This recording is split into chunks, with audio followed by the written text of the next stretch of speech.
नमस्कार, मेरा नाम है राहुल। स्वागत है न्यूडेशन क्लासेस 2.0 में। देखिए, हरियाणा में आने वाली हैं बम्पर भर्तियां, और अगर एग्जाम्स में हरियाणा जीके का भी पोर्शन रहता है तो ये सीरीज़ आपके लिए बहुत ज़रूरी है, क्योंकि इस सीरीज़ में हमने हरियाणा जीके के बहुत ही सिलेक्टेड क्वेश्चंस और अलग अलग स्तर के अलग अलग लेवल के क्वेश्चंस इसमें हमने डिटेल में डिस्कस करने की कोशिश की है। तो इसमें आपको हर प्रकार के क्वेश्चन मिलेंगे, ताकि अगर एग्जामिनर थोड़ा सा क्वेश्चन को ट्रिकी वे में थोड़ा सा अलग तरीके से पूछ भी ले तब भी आपको कोई समस्या ना हो। इसलिए ये सीरीज आपके लिए बहुत ज़्यादा इंपॉर्टेंट है। प्लेलिस्ट सेक्शन में हरियाणा जी के नाम से प्लेलिस्ट है, वहाँ पर सारे वीडियोज़ आपको आसानी से मिल जाएंगे। तो चलिए स्टार्ट करते हैं। प्रभाकर वर्धन का शासनकाल कब से कब तक रहा? ऑप्शंस हैं 505 से 525 ईस्वी, 525 से 50 ईस्वी, 50 से 80, 80 से 605 ईस्वी। तो इसका सही आंसर है फोर्थ। तो इनका शासनकाल 580 से 605 ईस्वी तक रहा। 580 में इनका हुआ राज्याभिषेक और 606 में हो गई इनकी मृत्यु। और देखिए, प्रभाकर वर्धन ये पुष्यभूति वंश से हैं। ये किससे हैं? ये हैं पुष्यभूति वंश से।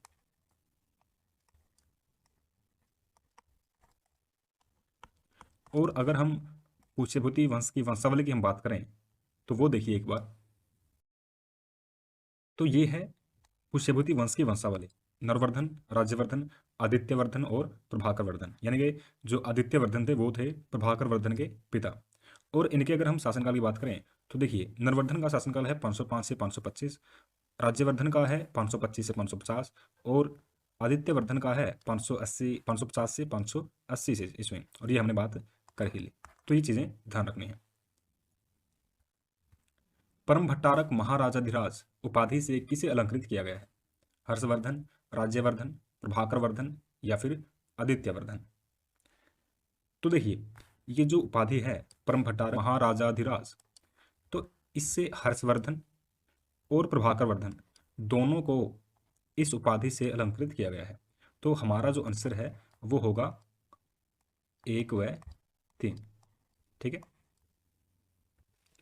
और देखिए, प्रभाकर वर्धन को केवल ये ही नहीं, इसके अलावा भी इनको बहुत सारी उपाधियां दी गई थी, जैसे हूण हरिण केसरी, सिंधु राजवर, गुर्जर प्रजागर, मालव लक्ष्मी लता परसु।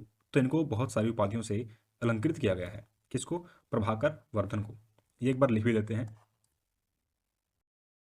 तो ये सारे की सारी उपाधियां दी गई थी प्रभाकर वर्धन को। हूण हरिण केसरी, सिंधु राजवर, गुर्जर प्रजागर, मालव लक्ष्मी लता परसु। तो ये सारी याद रखनी है। हर्षवर्धन के शासनकाल में कटुक किसे कहा जाता था? तो कटुक बताना है किसको कहा जाता था। सर्वोच्च सेनापति को, राजा के सहायक को, हाथी सेना के प्रमुख को, या फिर घुड़सवार सेना के नायक को?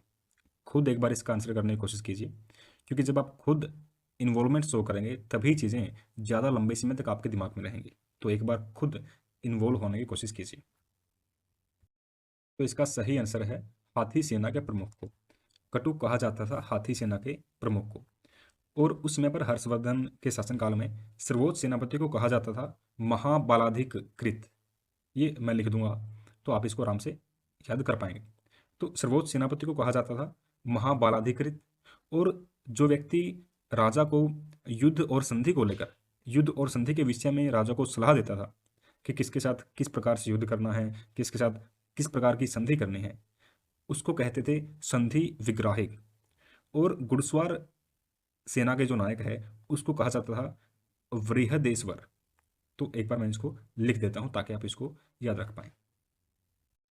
तो आप इनका स्क्रीनशॉट ले सकते हैं और आप इनको याद करने की कोशिश कीजिए, क्योंकि ये जो 3 बातें हमने की इनको लेकर भी 3 क्वेश्चंस बन सकते हैं। क्वेश्चन पूछ सकता है कि घुड़सवार सेना के नायक को क्या कहा जाता था, राजा के सहायक को क्या कहा जाता था, किसी प्रकार से पूछ सकता है। तो ये चीज़ें ध्यान रखने की। चलते हैं अगले प्रश्न पर। हर्षवर्धन के शासनकाल में भूमि के माप करने वाले कर्मियों को क्या कहा जाता था? तो किसको भूमि का माप जो व्यक्ति करता था उसको क्या कहा जाता था? दो साधनिक, महाप्रभातार, महाप्रतिहार या फिर इनमें से कोई नहीं? तो इसका सही आंसर है सेकंड, महाप्रभातार। तो वो व्यक्ति जो भूमि को मापता था उसको कहा जाता था महाप्रभातार। और दो साधनिक की अगर हम बात करें तो जो व्यक्ति गांव की देखभाल करता था, जो व्यक्ति गांव की देखभाल करता था उसको कहा जाता था दोसा धनिक। ठीक है। और महाप्रतिहार देखिए, महल का जो सुरक्षा अधिकारी है, सिक्योरिटी गार्ड जिसको हम कहें, तो उसको कहा जाता था महाप्रतिहार। तो चलते हैं अगले प्रश्न पर। हर्षवर्धन के शासनकाल में प्रांतों को क्या कहा जाता था? भुक्ति, विषय, पठक या फिर ग्राम? सोचिए विचारिए एक बार। तो इसका सही आंसर है एक, भुक्ति। भुक्ति की तुलना प्रांतों से की जाती थी। जैसे आज अगर हम बात करें, जैसे हरियाणा स्टेट है, तो उस स्टेट में मान लीजिए कि ये है हरियाणा, ठीक है। तो इस स्टेट में, यह है स्टेट या प्रांत जिसको कहिए, तो इस स्टेट में बहुत सारे क्या हैं, जिले हैं, बहुत सारे इसमें डिस्ट्रिक्ट्स हैं। तो उन डिस्ट्रिक्ट्स में फिर क्या है, बहुत सारी तहसीलें हैं, और उन तहसीलों में भी फिर क्या है, बहुत सारे छोटे छोटे गांव हैं। यानी कि गांव से, कई गांवों से मिलकर बनती है तहसील, फिर तहसील, कई तहसील आती हैं जिले में, और फिर कई जिले मिलकर बनाते हैं राज्य को, प्रांत को। तो ये इसी प्रकार से, तो यानी कि जो भुक्ति है वो तो क्या है, वो तो प्रांत जैसा है, और जो विषय है वो है जिले के समान इकाई। ठीक है। और पटक ये है तहसील के समान, और ग्राम तो ग्राम है, यानी कि कई गांव से एक तहसील, फिर तहसील से जिला, यानी कि कई ग्राम से पटक, फिर कई पटक मिलकर बनाएंगे विषय, और फिर कई विषयों से मिलकर बनेगा एक भुक्ति। ठीक है। तो ये इस प्रकार से था। ये चीजें ध्यान रखनी है सारी की सारी। उपरिक अथवा उपरिक महाराज किसे कहा जाता था? तो उपरिक और उपरिक महाराज, विषय के मुखिया को, पटक के मुखिया को, भुक्ति के मुखिया को, या फिर प्रांतों के मुखिया को? तो इसका सही आंसर है तीन। ठीक है, भुक्ति के मुखिया को। और वैसे देखिए भुक्ति और प्रांत है, क्योंकि दोनों ये सेम चीज हैं, तो तीन और चार हम इसको बोल सकते हैं। या फिर जो क्वेश्चन आएगा एग्जाम में, तो उसमें या तो भुक्ति में लिखा मिलेगा या फिर प्रांत। ठीक है। तो भुक्ति या प्रांत के मुखिया को कहा जाता था उपरिक या उपरिक महाराज, और विषय के मुखिया को कहा जाता था विषयपति। ठीक है। और पठक के मुखिया को पठकपति। और जैसे ग्राम भी एक इकाई थी, तो ग्राम के मुखिया को कहा जाता था ग्रामिक। ग्राम के मुखिया को कहा जाता था ग्रामिक। तो ये इंपॉर्टेंट है, सारी की सारी चीजें याद रखनी है। हर्ष की सेना के कितने अंग थे? एक, दो, तीन या फिर चार? खुद आंसर करने की कोशिश कीजिए। तो इसका सही आंसर तो है तीन। तो हर्ष की जो सेना थे उसके, ये सेना मान लीजिए, उसके थे तीन अंग। ठीक है। एक तो है पद्धति, दूसरा है अश्वरोही। अब आप पहचान पा रहे हो कि किस प्रकार से हमने इसको क्लासिफाई किया है, गजारोही। ठीक है। अब देखिए, पद्धति यानी कि जो पैदल हैं वो पैदल सैनिक, अश्वरोही घुड़सवार, गजारोही जो हाथियों पर सवार हैं। यानी कि तीन प्रकार का क्लासिफिकेशन था। पैदल व्यक्ति भी थे, अश्वरोही भी थे, और गजारोही भी थे। देखिए हर्ष की जो सेना थी उसमें लगभग 60,000 हाथी थे। ठीक है। तो जो सेना है उसको हमने तीन भागों में बांट रखा था, पद्धति, अश्वरोही और गजारोही। तो इसका सही आंसर है तीन। हर्ष के समय में कितना भूमि कर लिया जाता था? 1/4, 1/5, 1/6 या फिर 1/7? तो इसका सही आंसर है तीसरा। तो जो भी उपज किसान पैदा करते थे उसका छठा हिस्सा उनको कर के रूप में जमा करना पड़ता था। ठीक है। तो ये है उपज का, तो उपज का छठा हिस्सा 1/6। हर्ष के ताम्रलेखों के अनुसार कितने तरह से कर लिया जाता था? जो भी कर है यानी कि जो टैक्स है वो कितने प्रकार से लिया जाता था? एक, दो, तीन या फिर चार? तो इसका भी सही आंसर है तीन। तो तीन प्रकार से कर वसूला जाता था, तीन विधियां थी कर वसूलने की। और वो कौन कौन सी थी? पहली थी भाग विधि, हिरण्य विधि और बलि विधि। तो राजा हर्ष तीन प्रकार से कर वसूलता था, भाग विधि, हिरण्य विधि और बलि विधि। भाग विधि में क्या था कि किसान को अपनी उपज का कुछ हिस्सा, जो हमने लास्ट क्वेश्चन में हमने पढ़ा, फसल का छठा हिस्सा, कर के रूप में देना पड़ता था, तो उसको हम बोलते हैं भाग विधि। और हिरण्य विधि, देखिए नाम से लगता है कि इसे हिरण दान करते थे, लेकिन हिरण्य विधि का मतलब है नगद। तो जब नगद यानी कि जो मुद्राएं हैं वो राजा को दी जाती थी, उसको हम बोलते हैं हिरण्य विधि। और बलि विधि, देखिए यहाँ पर भी बलि लगता है कि जैसे किसी जानवर की बलि दी जाती थी, लेकिन यहाँ पर बलि का मतलब वो नहीं है। यहाँ पर बलि का मतलब है उपहार, क्योंकि बलि का एक तो अर्थ वही है कि बकरे की बलि, इसकी बलि। बलि का एक मतलब उपहार भी होता है। ठीक है, तो यहाँ पर उपहार यहाँ पर हम समझेंगे। तो राजा को उपहार स्वरूप जो भी चीजें दी जाती थी वो भी एक कर का हिस्सा थी, जिसको हम बोलते थे बलि विधि से। ठीक है, तो उपहार स्वरूप कुछ भी चीजें राजा को दी गई, वो बलि विधि से कहेंगे कि कर वसूला गया है। ठीक है, तो ये 3 प्रकार से कर वसूले जाते थे। बलि विधि के अनुसार किसानों से किस रूप में कर वसूला जाता है, ये तो हमने पढ़ ही लिया। बलि विधि यानी कि उपहारों के रूप में। ठीक है, अन्न के रूप में कौन सी है, भाग विधि है। और कौन सा था, नगद वसूली कौन सी है, हिरण्य विधि। तो ये सारा का सारा। चलते हैं अगले प्रश्न पर। हर्ष के शासनकाल में कर वसूली करने वाले अधिकारी को क्या कहा जाता था, उपरिक, भौगिक, वसूलन, या फिर इनमें से कोई नहीं। तो इसका सही आंसर है भौगिक, क्योंकि उपरिक हमने पढ़ लिया है। क्या पढ़ लिया उपरिक के बारे में, तो जो भुक्ति है यानी कि जो प्रांत का जो स्वरूप है, प्रांत की मुखिया को हम उपरिक बोलते थे। ये हमने लास्ट क्वेश्चन, पिछले जो क्वेश्चन है उनमें पढ़ा है। तो यह है भौगिक। इसका सही आंसर सेकंड है। इसको कहेंगे जो व्यक्ति कर वसूलता था। ठीक है, कलेक्टर। हर्ष के शासन का स्वरूप कैसा था, जैसे अगर हम भारत में बात करें तो कैसा है, लोकतांत्रिक है, गणतंत्र भी है भारत में, तो उस प्रकार से हर्ष का शासन था वो कैसा था, निरंकुश, गणतंत्रीय, दोनों, या फिर इनमें से कोई नहीं। तो इसका सही आंसर है दोनों। तो निरंकुश गणतंत्रीय शासन व्यवस्था हर्ष के शासनकाल में थी, ये ध्यान रखना है। गलत कथन चुनना है। थानेश्वर और पिहोवा से हर्ष की 2 मुद्राएं प्राप्त हुई हैं। ये तांबे से निर्मित थे। एक मुद्रा पर नंदी तथा दूसरी पर श्री हर्ष नाम अंकित था, या फिर इनमें से कोई नहीं। तो गलत बताना है कि कौन सा है। तो इनमें से गलत है, देखिए फर्स्ट, यानी कि हमारा आंसर तो है फर्स्ट। थानेश्वर और पिहोवा से हर्ष की 2 मुद्राएं नहीं मिली थी। तो ये कहाँ से मिली थी फिर, ये मिली थी नालंदा और सोनीपत से। नालंदा और सोनीपत से। देखिए, तो यानी ये तांबे से निर्मित थी, ये तो ठीक है। एक पर नंदी लिखा था, दूसरे पर श्रीहर्ष। तो जो श्रीहर्ष था वो लिखा था, वो मुद्रा जो नालंदा से मिली थी, तो इस पर श्रीहर्ष लिखा था। यहाँ पर लिख देते हैं श्रीहर्ष लिखा था, किस पर, जो नालंदा से मिली थी। और जो सोनीपत से मिली थी उस पर लिखा था क्या, उस पर लिखा नहीं था, उस पर फोटो थी, चित्र था, और वो चित्र था नंदी का।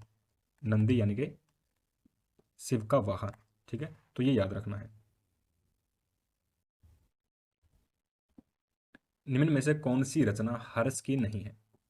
देखिए, राजा हर्ष की साहित्य में बहुत ज़्यादा रुचि थी, तो उन्होंने कुछ रचनाएं की हैं।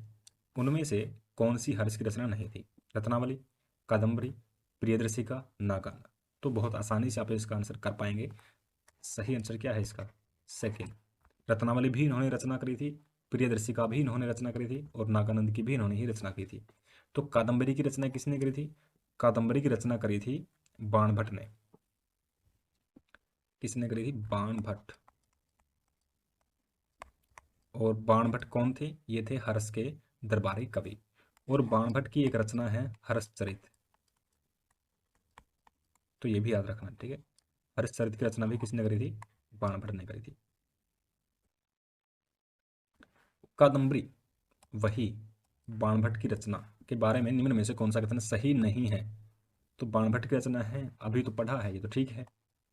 यह एक नाटक है, यह एक निबंध है, या फिर इनमें से कोई नहीं। तो थोड़ा सा सोचिए, ये रचना तो बाणभट्ट की है, लेकिन ये नाटक है या फिर कोई निबंध है। तो इसका गलत कथन आपको चुनना है। तो देखिए, ये एक नाटक है, यानी कि ये भी क्या है, सही है। कादम्बरी एक नाटक है, तो ये निबंध नहीं है, यानी कि सही आंसर हमारा है ये। ठीक है, और ये सही नहीं पूछा है। ठीक है, तो आंसर क्या है, तो ये निबंध नहीं है, एक नाटक है। सो नेक्स्ट क्वेश्चन, हवेन सांग के संबंध में कौन सा यसे कथन सही है या फिर है? यह एक चीनी यात्री था। इसे महामोक्षियान उपनाम से भी जाना जाता था। अपनी पुस्तक सी यूकी में हर्ष को शीलादित्य कहा था। पश्चिम की दुनिया पुस्तक किसकी नहीं भाई, इसकी आएगा यहाँ पे, ठीक है, इसकी रचना है। तो इनमें से कौन सा कथन सही है? एक सही है, दो सही हैं, दोनों सही हैं, चारों सही हैं, तो कौन सा इसमें से सही है? तो पहला तो पढ़ा रहा, आपने बहुत बार पढ़ा होगा इसका, तो अगर ये भी नहीं पढ़ा तो वही समस्या है, क्योंकि ये तो बहुत आसान है। तो पहला तो ठीक है, लेकिन पहला तो सभी ऑप्शंस में है। इसे महामोक्षियान उपनाम से जाना जाता था, ये भी सही है। सीयूकी में हर्ष को शीलादित्य भी इसने कहा है, बिल्कुल कहा है। पश्चिम की दुनिया पुस्तक इसी की रचना है, बिल्कुल इसी की रचना है। तो ये चौथा, यानी कि सारे के सारे इसके सही हैं, तो ये हमारा आंसर है। और ये 4 प्रश्न हैं, तो ये चारों के 4 पॉइंट आपको याद रखने हैं। महामोक्षियान उपनाम किसका है? हवेन सांग का है। देखिए एग्जामिनर किसी भी तरीके से पूछ सकता है, वो ये पूछ लेगा कि भाई महामोक्षियान किसका नाम है, सीयूकी में हर्ष को क्या कहा गया है, पश्चिम की दुनिया पुस्तक के लेखक कौन है। तो जैसी मर्जी उसकी, वो उस प्रकार से पूछ सकता है। तो एग्जामिनर कुछ भी पूछ सकता है। अब देखिए कई बार है ना, एग्जामिनर कुछ भी पूछने के चक्कर में बहुत बेतुके क्वेश्चंस पूछ लेते हैं। जैसे कि फलां जो नेता है उसके परिवार में कौन जन्मा, कौन मरा, इस प्रकार के भी क्वेश्चन पूछ लिए जाते हैं और कहते हैं कि ये करंट अफेयर का प्रश्न है। वो ठीक है कि आप व्यक्तिगत स्तर पर उससे बात कीजिए, आप उसका हाल जानिए, वहां तक ठीक है, लेकिन इतने लाखों पर्चों में छपवाने की उसकी क्या जरूरत है? पेपर में पूछने की उसकी जरूरत क्या है? तो क्वेश्चंस का लेवल कुछ भी रखे, कोई समस्या नहीं है। लो रखे, लो ठीक है, हाई लेवल रखे, हाई लेवल ठीक है, बस क्वेश्चन बेतुके ना हो। हमारा गम सिर्फ यही है कि क्वेश्चन ढंग के हों। वो आपने 2 लाइन सुनी भी होंगी कि अगर वो पूछ ले मुझसे कि किस बात का गम है, तो फिर किस बात का गम है अगर वो पूछ ले मुझसे। तो हमारा गम सिर्फ इस बात का है कि क्वेश्चन बेतुके ना हो, थोड़ा सा सेंस बनती है क्वेश्चन की, बाकी लेवल को हम देख लें, ठीक है। तो अगर अच्छा लेवल देंगे तो कोई समस्या नहीं, ये हम अच्छा लेवल ही कर रहे हैं क्वेश्चंस का। और डेट आपको सारा याद रखना है, ताकि अगर लो लेवल भी दे तो भी हमें कोई समस्या ना हो। बढ़ते हैं अगले प्रश्न पर। महामोक्ष परिषद क्या है? देखिए इसका जो जिक्र है, वो जब हर्षवर्धन के बारे में पढ़ते हैं तो वहां पर महामोक्ष परिषद का जिक्र आता है। तो वो क्या है? देखिए पुस्तक है, संस्कृत नाटक है, धार्मिक उत्सव है, या फिर एक संगठन है, क्या है ये? तो देखिए जो राजा हर्ष था वो हर 5 वर्ष में प्रयागराज, जिसको पहले इलाहाबाद बोलते थे, तो प्रयागराज में राजा हर्ष हर 5 साल में एक उत्सव का आयोजन करवाता था, एक धार्मिक उत्सव का आयोजन वो करवाता था, और उसी को कहा जाता था महामोक्ष परिषद। तो महामोक्ष परिषद क्या हुआ? ये है एक धार्मिक उत्सव 5 वर्ष में, यानी कि प्रत्येक 5 वर्ष, और कहाँ पर? प्रयागराज में। कौन करवाता था? राजा हर्ष, ठीक है। तो ये याद रखना है, तो इसका आंसर है थर्ड। पुष्यभूतियों को किस जाति का माना गया है? ये तो बहुत आसान प्रश्न है, कर ही दोगे तो। ब्राह्मण, वैश्य, शूद्र, या फिर इनमें से कोई नहीं। तो उनको माना जाता था वैश्य, तो सही आंसर है सेकंड। चलते हैं अगले प्रश्न पर। राजा हर्षवर्धन ने कुरुक्षेत्र के पास थानेसर को अपनी राजधानी कब बनाया? 6वीं शताब्दी में, 7वीं में, 8वीं में, या फिर 9वीं में? तो ये तो फैक्ट याद रखना है। आंसर क्या है इसका? सेकंड। तो 7वीं शताब्दी में हर्षवर्धन ने कुरुक्षेत्र के पास का थानेसर को अपनी राजधानी बनाया। राजा हर्षवर्धन ने थानेसर के अलावा खालिस्तान को अपनी राजधानी बनाया। तो थानेसर तो थी ही, उसके अलावा और कौन सी थी? हिसार, पानीपत, कन्नौज, या फिर कुरुक्षेत्र? तो इसका सही आंसर है कन्नौज। तो राजा हर्षवर्धन की 2 राजधानियां थानेसर और कन्नौज, याद रखना है। राजा पुलकेशिन द्वितीय जिसने हर्षवर्धन को हराया था, किस राज्य वंश से था? तो ये ध्यान रखना है कि हर्ष को हराया किसने था? पुलकेशिन द्वितीय ने, ठीक है। और जो पुलकेशिन द्वितीय था वो किस वंश से था? कदम्ब, पल्लव, पुष्यभूति, चालुक्य? तो पुलकेशिन द्वितीय चालुक्य वंश से था जिसने हर्षवर्धन को हराया था। नागभट्ट द्वितीय किस वंश का शासक था? वर्मन, यौधेय, गुर्जर प्रतिहार या फिर तोमर? तो इसका सही आंसर है पे। नागभट्ट द्वितीय गुर्जर प्रतिहार वंश का था और इसने देखिए धर्मपाल नाम का एक शासक हुआ, धर्मपाल, ठीक है, धर्मपाल जो कि पाल वंश से था। तो नागभट्ट द्वितीय ने इसको धर्मपाल को हराया था, ठीक है। और नागभट्ट द्वितीय ये वत्सराज के पुत्र थे,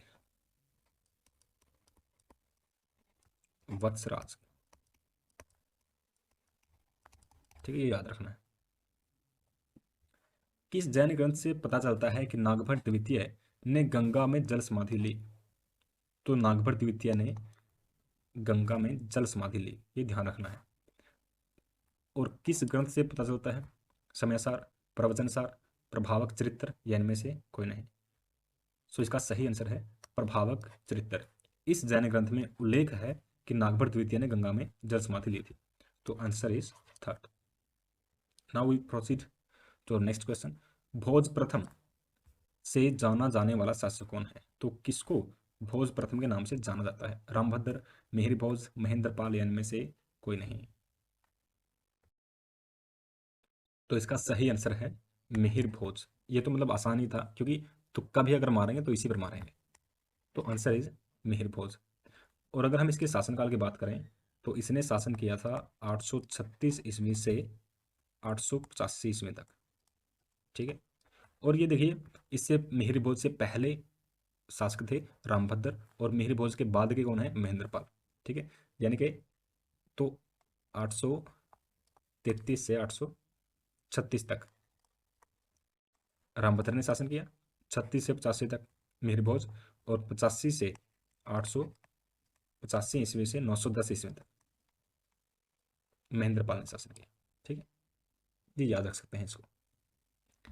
किस अभिलेख में हरियाणा पर प्रतिहारों के शासन का उल्लेख मिलता है? तो प्रतिहार वंश था, गुर्जर प्रतिहार, उसके शासन का उल्लेख किस अभिलेख से मिलता है? पिहोवा अभिलेख, सिरसा अभिलेख, वराह अभिलेख या फिर इनमें से कोई नहीं। तो इसका सही आंसर है सेकंड, सिरसा अभिलेख। सिरसा अभिलेख से हमें पता चलता है प्रतिहारों के शासन के बारे में, ठीक है, कि हरियाणा में प्रतिहारों ने भी शासन किया था। इसकी खबर हमें मिलती है सिरसा अभिलेख से। देखिए, पिहोवा अभिलेख भी इंपॉर्टेंट है। ये इंपॉर्टेंट है क्योंकि इस अभिलेख से पता चलता है कि जो पिहोवा है वो उत्तर भारत का एक बहुत बड़ा व्यापारिक केंद्र था, ठीक है। आपने पढ़ा भी होगा कि पिहोवा है वो एक बड़ा व्यापारिक केंद्र था। तो इसकी खबर मिलती है हमें पिहोवा अभिलेख से। और वराह अभिलेख की अगर हम बात करें तो मिहिर भोज के शासनकाल की इससे जानकारी मिलती है। तो वराह से क्या मिलता है? मिहिर भोज के शासन की जानकारी,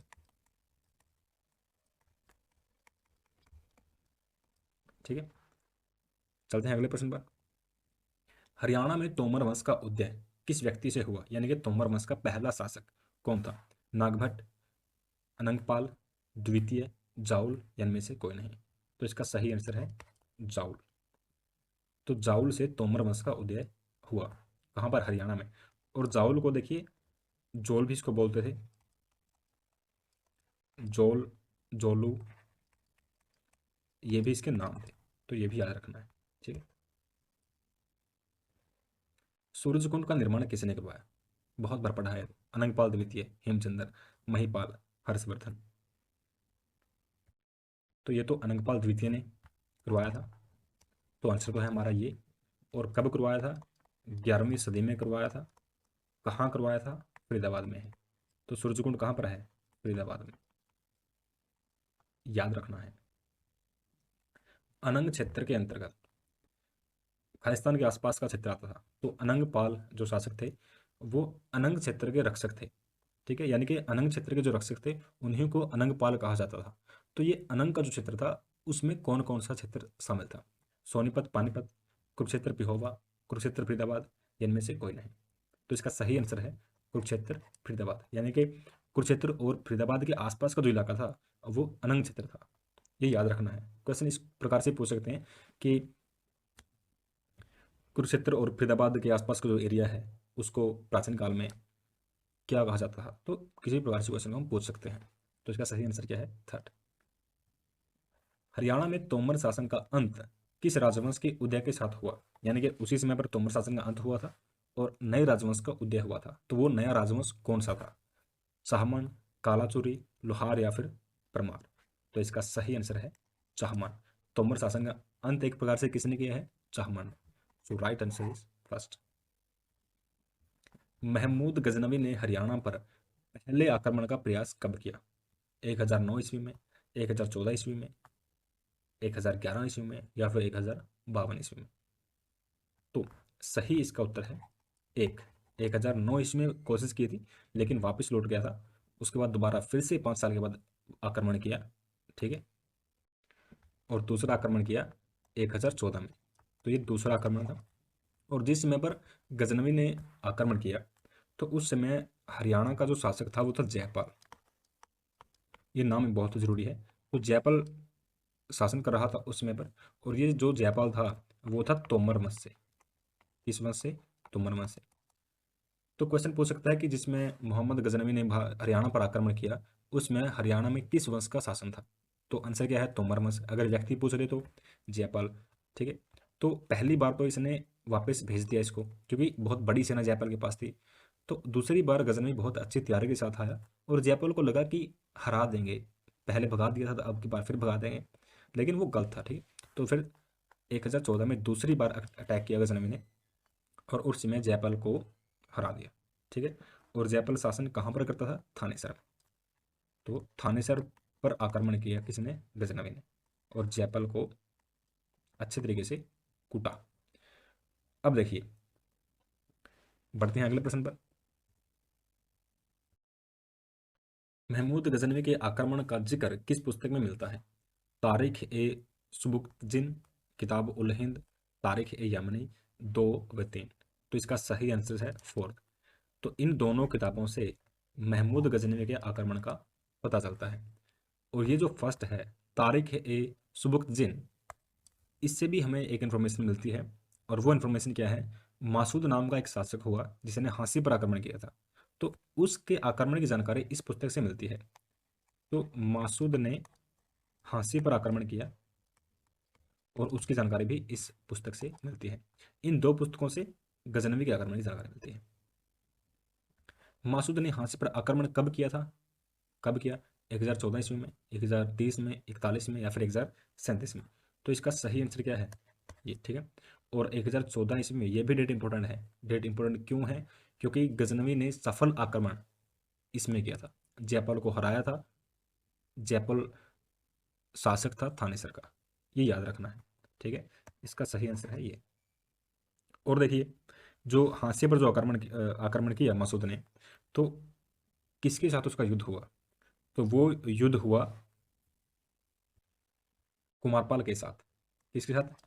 कुमारपाल नाम का एक शासक था।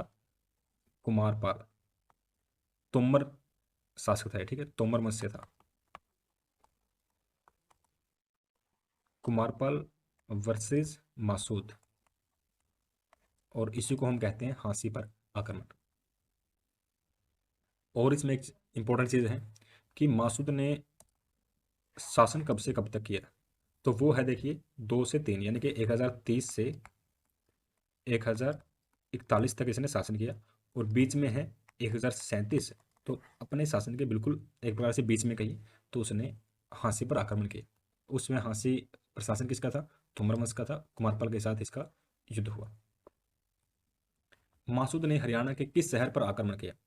हांसी पर तो पता है, हांसी पर, सोनीपत, थानेसर या फिर सभी? तो इसका सही आंसर है फोर्थ, यानी कि 3 शहरों पर, मुख्य रूप से 3 क्षेत्रों में उसने आक्रमण किया, हांसी, सोनीपत और थानेसर। तो ये याद रखना है। हांसी के दुर्ग का निर्माण किसने करवाया? अनंगपाल ने, हेमचंद्र ने, पृथ्वीराज चौहान ने या फिर इनमें से कोई नहीं? सोचिए एक बार, खुद इसका आंसर करने की कोशिश कीजिए, नहीं तो हम करेंगे ही। तो इसका सही आंसर है फर्स्ट, यानी कि हांसी के दुर्ग का निर्माण करवाया था अनंगपाल ने। और देखिए, इसी दुर्ग का पुनर्निर्माण पुनर्निर्माण करवाया था पृथ्वीराज चौहान ने, और ये करवाया था 12वीं शताब्दी में। तो ये याद रखना है और इससे कंफ्यूज मत होना कि निर्माण पृथ्वीराज चौहान ने कराया था।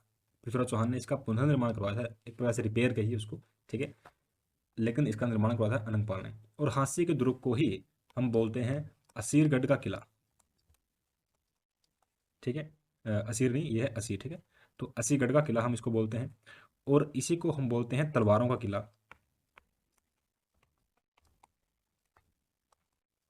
और इसी को हम बोलते हैं चौहान का किला। क्यों? क्योंकि पृथ्वीराज चौहान ने इसको पुनर्निर्मित किया था, चौहान का किला। तो ये याद रखना है। निर्माण करवाया अनंगपाल ने, पुनर्निर्माण करवाया पृथ्वीराज चौहान ने, 12वीं शताब्दी में करवाया है। असीगढ़ का किला इसको बोलते हैं, तलवारों का किला भी इसको बोलते हैं, चौहान का किला भी इसको बोलते हैं। बढ़ते हैं अगले प्रश्न पर। त्रायणी के प्रथम युद्ध में कौन विजयी हुआ? देखिए, त्रायणी के जो युद्ध है वो ध्यान रखना है। त्रायणी के 3 युद्ध हुए। कितने? 3। तैसे त्रायण, तैसे 3। जो पहले 2 थे वो तो हुए मोहम्मद गौरी और पृथ्वीराज चौहान के बीच, मोहम्मद गौरी और पृथ्वीराज चौहान के बीच। जो तीसरा है वो हुआ था यल्दोज और इल्तुतमिश के बीच, ये याद रखना है, ठीक है। तो पहले युद्ध में विजय कौन हुआ था? तो पहले युद्ध में हुआ था चौहान। तो ये कितने हैं? देखिए 3 है, यहाँ पे इसको थोड़ा लिखते हैं अच्छे तरीके से। तो तीनों की डेट क्या है देखिए। तो एक हुआ था 1191 ईस्वी में, दूसरा हुआ था बिल्कुल इसके अगले ही साल, ठीक है, और जो तीसरा है वो हुआ था 1215 में, ठीक है। जो पहला युद्ध था उसमें चौहान जीता, दूसरे में गौरी जीत गया, ठीक है, और तीसरे में ये चूंकि हुआ है यल्दोज और इल्तुतमिश के बीच, तो उसमें जीता था इल्तुतमिश। तो ये याद रखना है, ठीक है। डेट इनकी याद रखनी है, 1191, 1192 और एक 1215 में। त्रायण के 3 युद्ध हुए, तैसे त्रायण, तैसे 3। किस चौहान शासक ने तोमरों को हराकर दिल्ली तथा हांसी के दुर्ग पर कब्जा किया? रणोराज, विग्रहराज, पृथ्वीराज, विग्रहराज द्वितीय। तो चौहान शासक बताना है तोमरों को जिसने हराया था, दिल्ली और हांसी पर कब्जा किया था। तो इसका सही आंसर है सेकंड। तो विग्रहराज ने तोमरों को हराकर दिल्ली और हांसी पर कब्जा किया। So answer is second. अफगानी शासक इब्राहिम के आक्रमण के समय हरियाणा क्षेत्र का शासक कौन था? तो पहली बात तो ये याद रखना है कि जो इब्राहिम है वो अफगानी शासक है, और इसने भी हरियाणा पर शासन करने की कोशिश करी थी, आक्रमण किया था। जिस समय आक्रमण किया उस समय शासक कौन था? प्रश्न ये है। तो इसका सही आंसर है कुमारपाल देव। तो जिस समय पर इब्राहिम ने आक्रमण किया, शासन किसका था हरियाणा में? कुमारपाल देव का। तो आंसर तो है हमारा ये। अब इसमें से जो तेजपाल है ये भी बहुत जरूरी व्यक्तित्व हमारे लिए है। जरूरी क्यों है? क्योंकि ये रेवाड़ी के राज्यपाल रहे हैं, यानी कि मतलब उस समय थे तो रेवाड़ी के राज्यपाल थे, और इसने मोहम्मद गौरी का विरोध किया था, और इसी व्यक्ति के नेतृत्व में रेवाड़ी का विद्रोह हुआ था। तो रेवाड़ी का राज्यपाल था और इसी के नेतृत्व में हुआ था रेवाड़ी का विद्रोह। किसके विरुद्ध? मोहम्मद गौरी के विरुद्ध। तो ये याद रखना है, ठीक है। और रेवाड़ी में देखिए एक चीज और यहाँ पर याद रखनी है, रेवाड़ी में है इब्राहिम 12 हजारी मस्जिद। तो ये याद रखना है, ठीक है। तेजपाल रेवाड़ी के राज्यपाल थे, रेवाड़ी का विद्रोह का नेतृत्व उन्होंने किया था, और विद्रोह हुआ था मोहम्मद गौरी के विरुद्ध। ये हमने डिस्कस कर लिए हैं हरियाणा जीके के बहुत ही इंपॉर्टेंट क्वेश्चंस। आशा करता हूँ आपको कंटेंट अच्छा लगा होगा। अगर आपने अभी तक चैनल को सब्सक्राइब नहीं किया है तो प्लीज़ चैनल को सब्सक्राइब कर लीजिए। इस चैनल पर हम बहुत ही रेलेवेंट कंटेंट आपको प्रोवाइड करते हैं। आज के लिए इतना ही, मिलते हैं अगली वीडियो में। टिल देन हंसते रहिए, मुस्कुराते रहिए और सीखते रहिए। जय हिंद।